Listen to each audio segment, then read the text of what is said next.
स्वागत है आपका हमारे चैनल पर। मैं हूं आपके साथ शिप्रा सैनी। देश में वैक्सीनेशन के सारे रिकॉर्ड टूट गए हैं। प्रधानमंत्री नरेंद्र मोदी के जन्मदिन के मौके पर भारत ने एक नया कीर्तिमान स्थापित कर लिया है। एक दिन में कोरोना के 2 करोड़ से ज्यादा टीके लगे हैं। वैक्सीनेशन पर देश में भ्रम फैलाने वाली विपक्षी पार्टियों को देश की जनता ने करारा जवाब दिया है। तो आज देश के प्रधानमंत्री नरेंद्र मोदी का जन्मदिन है और इस खास दिन पर भारत ने एक अभूतपूर्व मील का पत्थर हासिल कर लिया है। आज यानी 17 सितंबर को 2 करोड़ से ज्यादा लोगों को कोरोना की वैक्सीन दी गई है, जो अब तक का एक दिन में वैक्सीनेशन का सबसे बड़ा रिकॉर्ड है। आपको बता दें, इससे पहले 31 अगस्त को एक ही दिन में 1.41 करोड़ वैक्सीन खुराक जो है वो लोगों को दी गई थी, जो अपने आप में एक रिकॉर्ड था। लेकिन आज उस रिकॉर्ड को भी कहीं ना कहीं ध्वस्त कर दिया है और भारत ने एक नया कीर्तिमान स्थापित किया है। कोरोना वैक्सीनेशन ड्राइव जो है वो बड़े पैमाने पर हिंदुस्तान में चलाई जा रही है।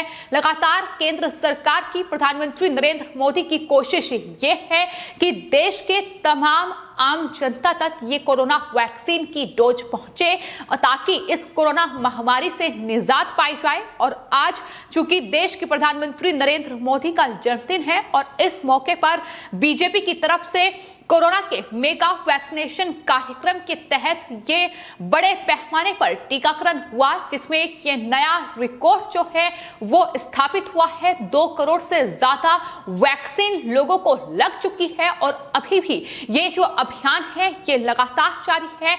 आज पूरे दिन में लगभग 2.5 करोड़ जो वैक्सीन है वो लोगों तक पहुंच सकती है, जो अपने आप में एक बड़ा रिकॉर्ड होगा। और भारत की इस नई उपलब्धि पर स्वास्थ्य मंत्री मनसुख मांडविया ने इस उपलब्धि के लिए देश की जनता को बधाई दी है। देश में अभी भी वैक्सीनेशन कार्यक्रम तेजी से चल रहा है। बाकायदा उन्होंने ट्वीट किया है और ट्वीट करते हुए लिखा है, #वैक्सीन सेवा को चरितार्थ करते हुए स्वास्थ्य कर्मियों और देशवासियों की तरफ से प्रधानमंत्री नरेंद्र मोदी को यह उपहार दिया गया है। प्रधानमंत्री नरेंद्र मोदी जी के जन्मदिन के मौके पर भारत ने यह नया कीर्तिमान स्थापित करते हुए एक दिन में 2 करोड़ टीके लगाने का ऐतिहासिक जो आंकड़ा है वो पार कर लिया है।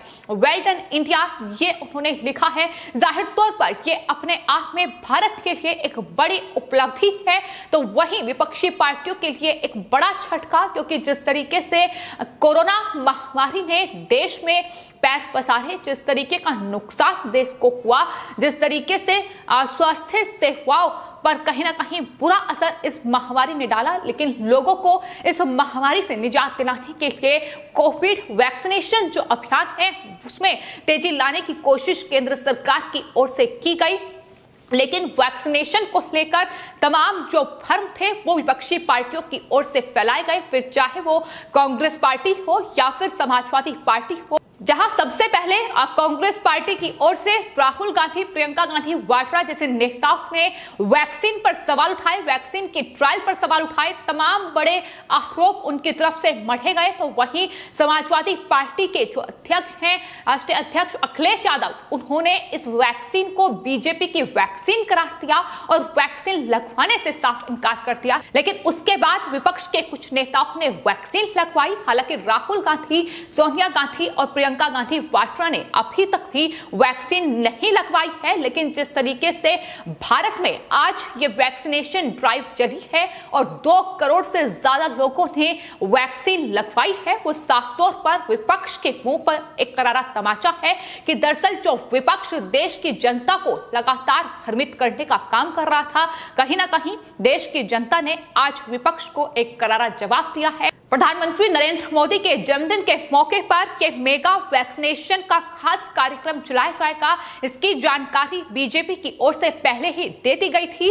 देश भर में इस मेगा वैक्सीनेशन के लिए बीजेपी ने 6 लाख से ज्यादा वॉलंटियर्स की फौज भी अलग अलग राज्यों में उतारी। अलग अलग जो वैक्सीनेशन सेंटर बनाए गए, वहां उनके वॉलंटियर्स जो थे उन्होंने काम किया, जो लोगों को वैक्सीन ड्राइव में शामिल होने के लिए लगातार मदद पहुंचा रहे हैं। इन वॉलंटियर से लोगों को वैक्सीनेशन की कतार तक पहुंचाने और उन्हें तमाम उनके लिए व्यवस्थाएं, उनके लिए सहूलियत का इंतजाम करने के लिए तमाम जो मदद है उनके द्वारा की जा रही है।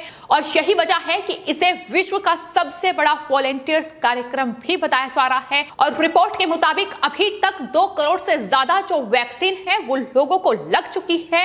हालांकि टीकाकरण की ये रफ्तार अभी भी जारी है और माना यह जा रहा है कि इस दिन का अंत होने तक 2.5 करोड़ तक ये आंकड़ा जो है वो पहुंच सकता है। तो एक दिन में इतना तेजी से जो ये वैक्सीनेशन ड्राइव चली है, जिस तरीके से लोगों तक ये कोरोना का टीका पहुंचा है, ये अपने आप में केंद्र सरकार के लिए बड़ी उपलब्धि है। भले ही प्रधानमंत्री नरेंद्र मोदी के जन्मदिन के मौके पर बीजेपी ने ये टारगेट रखा हो, लेकिन कहीं ना कहीं भारत ने ये बड़ी उपलब्धि हासिल कर ली है। और यही वजह है कि लगातार बीजेपी के जो नेता हैं, जो तमाम राज्यों के मुख्यमंत्री हैं, वो प्रधानमंत्री नरेंद्र मोदी और देश की जनता को इसके लिए बधाई दे रहे हैं।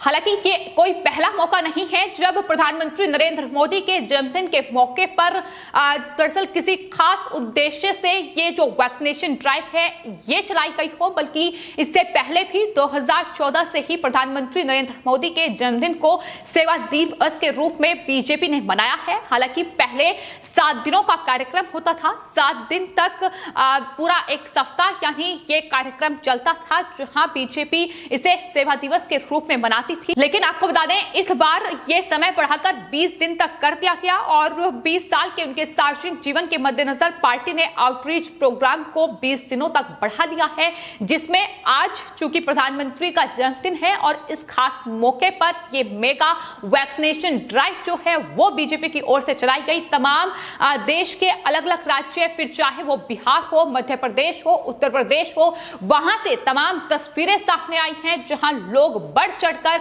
इस वैक्सीनेशन ड्राइव का हिस्सा बन रहे हैं, जहां लोगों ने कोरोना के टीके लगवाए हैं। लेकिन ये जो आज की तस्वीर है ये अपने आप में विपक्ष को जवाब देने के लिए काफी है कि जिस तरीके से ये वैक्सीनेशन कार्यक्रम केंद्र सरकार की ओर से चलाया जा रहा था, लेकिन इसमें तमाम बाधाएं डालने की कोशिश जो है वो ममता बनर्जी से लेकर अरविंद केजरीवाल, राहुल गांधी और यहां तक कि अखिलेश यादव की ओर से की गई। लेकिन ये जो कार्यक्रम है ये कहीं ना कहीं इतनी तेजी से आगे बढ़ा कि आज भारत ने ये उपलब्धि हासिल की है।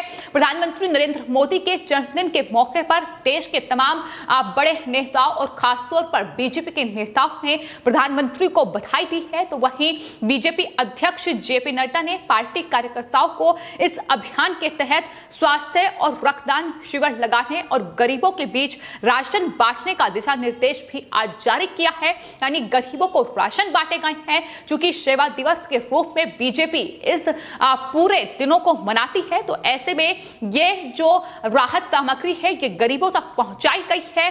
तो ये बड़ा कार्यक्रम है जो आज प्रधानमंत्री नरेंद्र मोदी के जन्मदिन के मौके पर हुआ और यही वजह है कि ये बड़ा टीकाकरण अभियान जो है उसे चलाया गया, जिसमें ये टारगेट रखा गया कि 2 करोड़ जो टीके हैं वो लोगों को लगे और कहीं ना कहीं इस टारगेट को तो हासिल कर ही लिया है। लेकिन ये उपलब्धि जो है अपने आप में भारत के लिए बड़ी है। कोरोना महामारी का दौर थमना चाहिए। कोरोना महामारी पर लगाम लगाने के लिए जिस तरीके का आत्मविश्वास और जिस तरीके का कार्य प्रधानमंत्री नरेंद्र मोदी और केंद्र सरकार की ओर से क्या किया है वो अपने आप में काबिले तारीफ है। क्योंकि गांव-गांव तक ये वैक्सीनेशन ड्राइव को चलाया जा रहा है, जहां गांव तक जो टीके हैं कोरोना के वो लोगों तक पहुंचाए हैं, जो अपने आप में सरकार के लिए एक बड़ी उपलब्धि है। देश के तमाम राज्यों में आज रिकॉर्ड वैक्सीनेशन हुआ है, फिर चाहे वो बिहार हो, बिहार में जहां 30 लाख वैक्सीन लगी है, तो वहीं गुजरात और मध्य प्रदेश जैसे राज्यों में भी वैक्सीनेशन ड्राइव को बड़े पैमाने पर चलाया गया है, जहां खुद मुख्यमंत्री शिवराज सिंह चौहान नजर आए, जहां वो एक युवक को व्हील चेयर पर जो बैठा हुआ था उसे लेकर वैक्सीनेशन सेंटर पहुंचे जहां वैक्सीन लगवाई है। तो ये लगातार प्रतिबद्धता है जो बीजेपी के तमाम नेताओं ने दिखाई है और शायद यही वजह है कि प्रधानमंत्री नरेंद्र मोदी के नेतृत्व में कोरोना के खिलाफ जो ये विश्व का सबसे बड़ा टीकाकरण अभियान चलाया गया है, इसमें भारत ने ये बड़ी उपलब्धि हासिल की है। लेकिन वहीं जहां भारत ने रिकॉर्ड वैक्सीनेशन में ये उपलब्धि हासिल की है, उसके बाद लोगों के रिएक्शंस भी सामने आ रही हैं। साफ तौर पर उन विपक्ष के नेताओं से अब जवाब मांगा जा रहा है जो लगातार इस वैक्सीन को बीजेपी की वैक्सीन करार दे रहे थे, लगातार वैक्सीन पर सवाल उठाए जा रहे थे। लेकिन आज जब भारत ने ये रिकॉर्ड बनाया है तो उस पर चुप्पी साधे हुए हैं। इस पर लगातार देश की जनता अब इन विपक्षी दलों से जवाब मांग रही है। फिलहाल आपकी इस पूरे मामले पर क्या राय है, हमें कमेंट बॉक्स में जरूर लिखें और चैनल को सब्सक्राइब करें। धन्यवाद।